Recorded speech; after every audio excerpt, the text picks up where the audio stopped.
Okay, the first question we're going to answer today is, what is the point?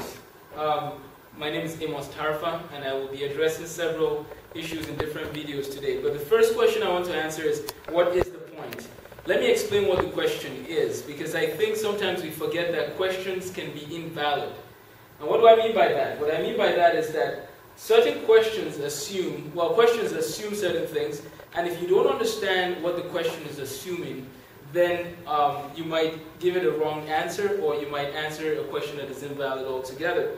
And so my question, what is the point? Basically I'm asking, what is the point of life? What is the point of everything that we do? What is the point of school? Why do we do what we do? Is there a reason, is there a point for living, and so on? That's the direction my question is. So very fundamental question, what is the point, and what is the meaning of it all?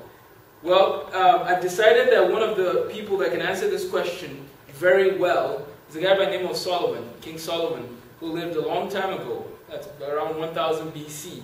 And it's interesting because Solomon asked that question in a book called Ecclesiastes. And he says in Ecclesiastes, "Vapors of vapors and futility of futilities," says the preacher, "vapors of vapors and futilities of futilities. All is vanity. What profit does man have left from all his toil at which he toils under the sun? Is life worth living?" And that's from the Amplified Version. I just use that to add, I guess, see more like synonyms to what his question is. What is the point? Is life worth living?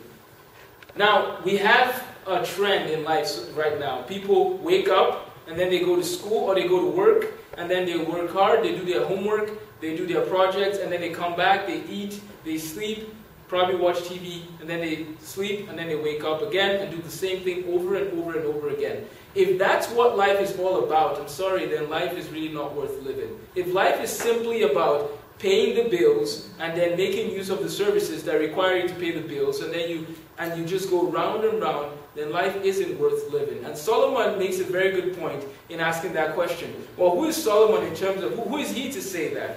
Well, what did he have? Did he work hard? Well, here's a brief background on Solomon's life. Solomon was wise, the wisest man of his time, and obviously one of the wisest people of all time. And God said that I'll make you wiser than anyone who is or will be. Now, Solomon was wise, but at the same time, Solomon had a lot of riches. So Solomon had a lot of stuff. God had blessed him in a mighty way. But here's what's interesting. Solomon also realized that stuff does not equal purpose. Just because you have stuff does not mean that life will make sense. And Solomon makes it clear in the book of Ecclesiastes that life is meaningless unless we really figure out what the point is.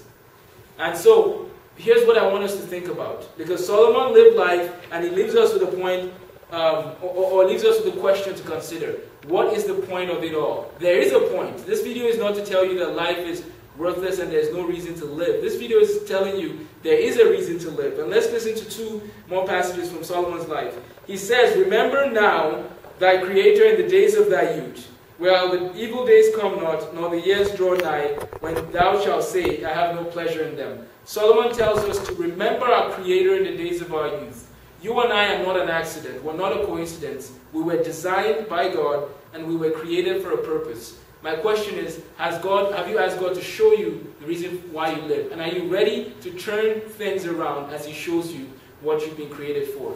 Don't wait till tomorrow. Today I want you to see what God has designed you to do, and start seeking to be equipped to do it.